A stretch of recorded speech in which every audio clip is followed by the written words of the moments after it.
Excuse mo na, excuse mo na. Excuse mo na, sir. Excuse mo na. Excuse mo na. Sa ako ah, sa ako ah. Excuse mo na, excuse mo na. Ay, mic. Wait lang. Wait lang. Mike. Ito, sir. Pwede, excuse mo na. Hey. Mike, tumay ka bilyonaryo! Baba yung mic! Ay, sir, teka mo na, sir. Sir, pwede yung bumuka? Siguro. Sila po, Sir, papunta nyo na sa ayo. Tapos mic na. 1 minute lang, may lang sa inyo na. Ang tayo sa mic, bababa mo. Basta may baba mo yung mic. Tapos kayo muna lahat. Sige na, para mapagbigyan natin. Kawawa naman ano yan. Sige na. Papagbigyan natin lahat. Ha? Kuya. Dito gilid. Sige pa, okay? Okay na. Okay, ayusin natin. Isa lang. Para makunan lahat. Para sabay-sabay na lahat. Ha? Okay, tama. Dali. Okay. May suspense. Okay na yan. Okay. Okay. Kuya, baba ng konti. Yan. Okay? Baba pa ng konti.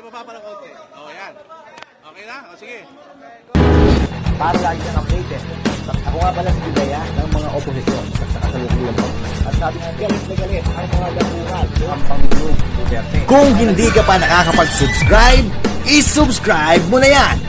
Okay. Good morning po. Magandang umaga po sa inyong lahat. Maraming salamat po. Nandito po kayo. Yung mga questions po ninyo, kay Attorney Danao na lang po siya na lang po sasagot. Maraming salamat and God bless us all. Thank you po. Ilang po kayo nag-file, sir? Okay. Attorney Mas, mabilan pa mga kuan. Okay, sige na ha. 5 minutes, 10 minutes ha. Okay. O, sige, unang tanong. Okay, ang pinahal po namin ay isang criminal case po dahil sa paglabag ng Section 8A RA 9160 na naamendihan ng RA 11521. Ang sinasabi po sa batas ay bawal po na isiwalat ng AMLAC kahit anong informasyon na nalakap nila sa mga bangko. So yun po yung sinasandigan namin, yung Section 8A po ng RA 9160. Sir, sa mga pagkukunan, they have the power daw ang Congress ng subpoena power. Teka lang. So, kung babasahin po natin yung batas na yon, na-amendahan siya noong 2021, RA 11521. Inamendahan ng RA 9160. So, 2021 po, yung batas na yan, pinatupad po ng Kongreso, di ba? So, ang batas, bago maging batas, pinag-uusapan, di ba, sa House, sa Senado. So, kung meron silang gustong exception doon sa batas na yon, dapat nilagay nila.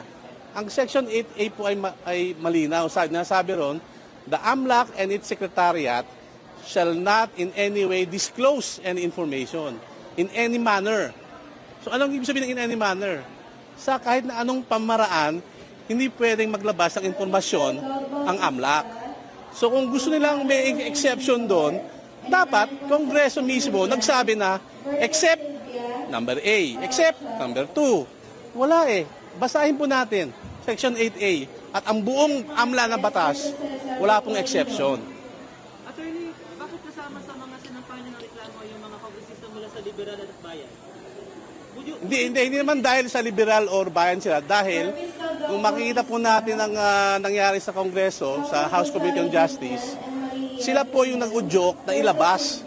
Di ba sila yung nag-motion, sila yung nag-second motion, at pinirmahan yung subpoena. Na dahil dun sa pinirmahan ng subpoena, nilabas naman ng AMLAC. So yun po yung kaso namin. Kung sino man po ang lahat nung may kinalaman sa paglalabas ng mga informasyon daw, tungkol daw sa mga bantang sanction na ito, ay dapat managot. Yun na naman ang sinasabi ng aming kliyente sa Atty. Carpio. Kung ano sinasabi sa batas, dapat sundin natin. Kung nilabag mo, ano gagawin mo pag nilabag? Di ba? Kasuhan ng kaso. Ito na po yun. Tera. Ano po yun? Do you maintain na wala pong wrongdoing doon sa 6.7 billion daw Ay, ang kaso namin na sinampa rito, hindi po ang issue ron yung totoo o hindi. Diba? Ang sinampa namin kaso tama ba na ginawa ng AMLAC na magpalabas daw ng mga transaction reports? Diba? Ngayon, kung sinasabing totoo o hindi po dito sa piskal na dapat nasagutin yon. Siguro baka dapat sa impeachment court. Diba? Hindi naman po parte ng impeachment si Atty. Carpio. Pinipilit po siya na madawit sa impeachment na pribadong individual. Diba? Hindi naman porket may akusasyon ka o meron kang hinanaing sa isang tao, pwede ka nang gumawa ng labag sa batas. Pwede ka nang gumawa ng illegal. Diba? Para saan pa mga batas natin na pinasa ng Kongreso mismo kung hindi natin tutuparin, kung hindi natin susundin. Diba? Hindi ba parang awkward, diba? Mambabatas ka, pero hindi mo sinusunod ang batas. Pero may confirmation ba sir dun sa billions of pesos na laman ng bank account? Ang problema kasi hindi naman kami binigyan ng kopya nung sinasabi ng AMLAC. Kayo ba binigyan? Nakita nyo ba yung mga galing sa bangko na reports? Diba? Kasi kung kami magkokomento, dapat makita namin kung ano ba yung sinasabi ng bangko. Hindi yung sinasabi lang ng AMLAC. Diba? Kasi parang sinasabi nito ganito. Parang mahirap yata mag-comment sa isang bagay na hindi mo naman ikaw mismo nakita. Diba? Pero pag nakita namin yan, sa tamang panahon, tamang paraan, aming sasagutin. Sir, walang consent. Walang consent. Walang consent. In fact, sumulat pa nga kami sa AMLAC April 16 bago maglabas ng sabpina na sinasabi namin, AMLAC, bawal yan ang sinasabing magpalabas ka ng impormasyon. So nagparating kami sa AMLAC na binabalaan sila. Pero ganun pa rin, walang nangyari. Sir, reaction lang, sabi ni Senator Laila De Lima, hindi daw covered ng prohibitions ng bank secrecy law ang impeachment. Kasi ang Bank Secrecy Law, di ba, RA 1405. 1955 pa yan na batas. May exceptions nga doon, sinasabi niya, di ba? Pero itong sinasabi naming batas na kanilang nilabag, 2021 na batas. Amending? Hindi. Bagong batas to ng AMLA. Itong batas na to, ang nag-create sa AMLA. So, dahil nga meron silang maraming kapangyarihan, minabuti ng Kongreso na bigyan din ng limitasyon. Diba? Kasi sabi nga sa Spider-Man, diba? With great powers comes great responsibility. Diba? So, kung meron kang ganung power, meron din mga limitasyon ng Kongreso. At ang limitasyon na yon, ang AMLA, hindi sila pwedeng basta-basta lang magpalabas ng mga informasyon. So, in any manner nga, basahin yung Section 8A. So, sir, kahit mag-proceed ito sa Senado na tatayong impeachment court, you're saying na hindi rin to allowed na ilabas yung mga bank transactions and bank records ng Vice at ni Sir Carpio? Hindi, ang sinasabi namin, yung AMLA, bawal maglabas ang AMLA ng kahit anong informasyon. Ngayon, kung gusto lang usisain yung mga bank reports, bank information, meron namang paraan sa batas. Diba? Pero ang sinasabi namin, yung AMLA mismo, hindi pwede maglabas ng kahit anumang informasyon na nakuha nila galing sa mga bangko. Ngayon, nasa batas naman kung paano legal na paraan para kumuha ng bank information. Nasa batas din naman yon. Pero ang sinasabi lang namin, AMLA mismo, ang Kongreso mismo nagsasabi, bawal ka AMLA. Bawal ka maglabas ng kahit anong informasyon. Sir, is it correct po, hindi po tayo maglalabas din ng yung AMLA report sa Senate na sa impeachment court? Hindi naman kami pwede maglabas Kasi ang AMLA, siya ang dapat na maglabas ng informasyon. Diba? Ang AMLA kasi, kung titignan yung batas, ang AMLA ay ginawa para sa money laundering. Diba? Para siya mag-imbestiga ng mga money laundering acts. Ngayon, hindi mo po pwede namang gawin na wala ka namang money laundering na fina-file, tapos magsisiwalat ka ng mga informasyon. Yun ang pinapahintulot na ayaw ng batas. Na sinasabi ng batas, bawal yan, pwede kang makulong 8 years. Okay?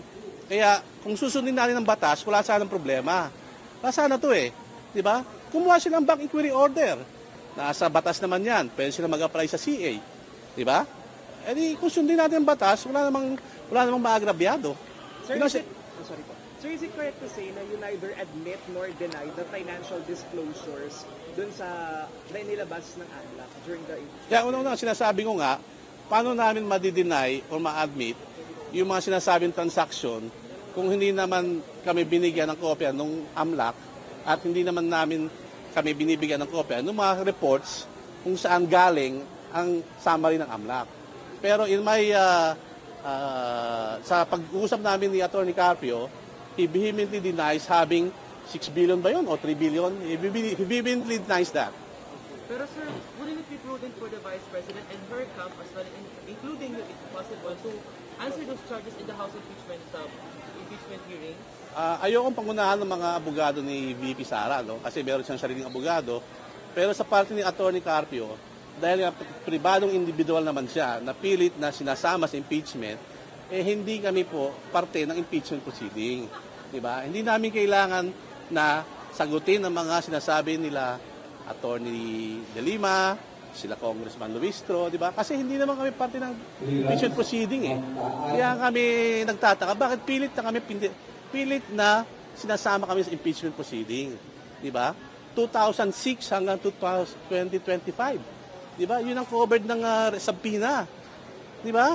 Hindi naman siya politiko, si Atty. Carpio. Di ba? So kayo kung nasa lugar niya, kayo na simpleng tao lang, di ba?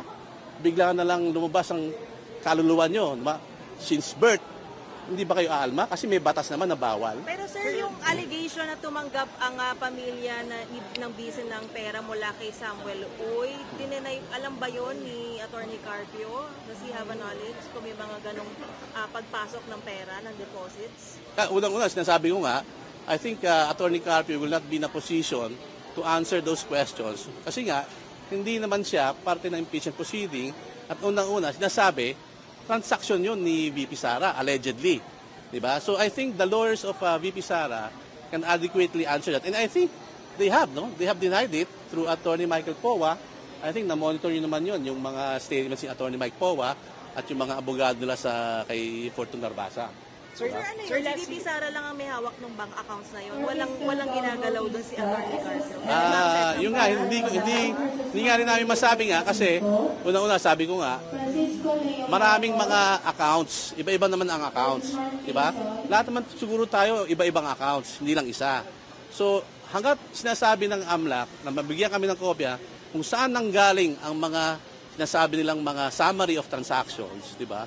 Mahirap mag-speculate, di ba? Hindi pwede mag-speculate sa isang bagay na hindi mo naman alam kung ano talaga yung specific transaction na sinasabi nila. Sir, let's... I think that should be properly addressed by the lawyers of VP Sara, no? Sir, last hearing, pinospone ng mga lawmakers yung pagbukas ng BIR records of Atty. Carpio and Vice President Sara Duterte. And I understand Atty. Carpio's another petition questioning that move. I mean, yung pagsubmit. Yung sa records. BIR? Yes po. Ngayong April 29, pagdedesisyonan daw kung bubuksan o hindi. Ano po yung comment natin dun sa... Well, unang-una, sumagot ng OSG dun sa petisyon na sinampa namin sa RTC para pigilin, no, yung paglabas ng mga annual tax returns na yon, no. At ang nangyari na monitor din namin na sinelyuhan naman, no, ng BIR commissioner. Ngayon, kung alam mo na may kaso, di ba? At alam na nila na may kaso, hindi ba dapat parang antayin muna ang desisyon ng korte, di ba? Kasi judicial courtesy yan, di ba? Alam mo na magdidesisyon ng korte, bakit mo pangungunahan? Diba? Nasa sa kanila yun kung anong gagawin nila. But may initial resolution ng TRO, denying ang TRO dahil nga daw moot, di ba? Pero sabi namin, nag-motion for reconsideration kami kasi hindi pwedeng moot kasi nga sinelyuhan naman eh. So ang broader issue rito, pwede bang gamitin, no, ng House Committee on Justice ang tax returns?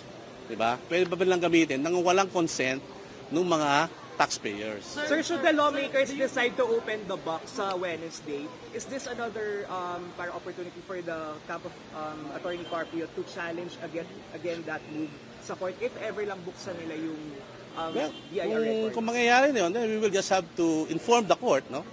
Kasi may kaso na yan. We'll just inform the court na itong ginawa nila and then let the court decide if whether or not that action of the supposed future action of the House Committee on Justice is constitutive of contempt or not, no? Sir, sinabi po ni Congressman Joel Suman na yung ginagawa po nilang hearings, including sa pagbukas ng mga salin and bank records ng Vice President and her family, ay hindi po siya fishing expedition. Do you still maintain, or does your camp still maintain, that what the House is doing is already can be considered as a fishing expedition or not? Well, I don't want to comment on the side of VP Sara as the subject of the impeachment. But as for Attorney Mans, siyempre sa amin fishing expedition, di ba? Di ba ang posisyon lang naman ng impeachable officer as Vice President 2022 to 2025, di ba? Pero kung makikita niyo yung tax returns na gusto lang buksan 2006, di ba? Tapos itong gusto lang bank reports 2006 din. So 2006 to 2021, hindi ba fishing expedition 'yon na hindi naman unang-una, hindi naman covered ng term ni BP Sara. Pangalawa, si Attorney Carpio, hindi naman siya politiko. Bakit kailangan mo pang usisahin ng tax returns niya at saka kanyang mga bank transactions, di ba? It's a fishing expedition precisely because of the all-encompassing and malawak na gusto lang impormasyon. Di ba? Kung sabi nga nila, sufficient in form and substance na yung complaint, bakit ka pa kailangan kumuha ng ebidensya? Di ba? Sabi na okay na yung complaint. Tama na sa form, tama sa substance. Di ba? So bakit meron pa tayong ganito na mga nangyayari na sinasabi na pa yung mga tax returns, sinasabi na pa yung mga bank transactions prior to 2022. Ha? From 2006 to 2022. So a period of around 16 years. Di ba? Hindi ba phishing yon? Kayo sumagot. Di ba? Okay? Sir. Ano yun?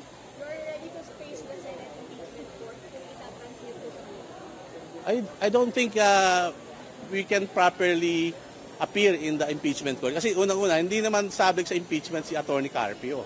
Diba? Siya ay pribadong individual at ang abogado ni Attorney Carpio at abogado ni VP Sara ay magkaiba naman. So I think we have to respect the different lawyers, no, kay VP Sara. No? I think if you have any questions regarding the impeachment proceedings, they are the best ones to answer that. Okay? Okay na? Thank you. Ano daw? Ay, yung papel.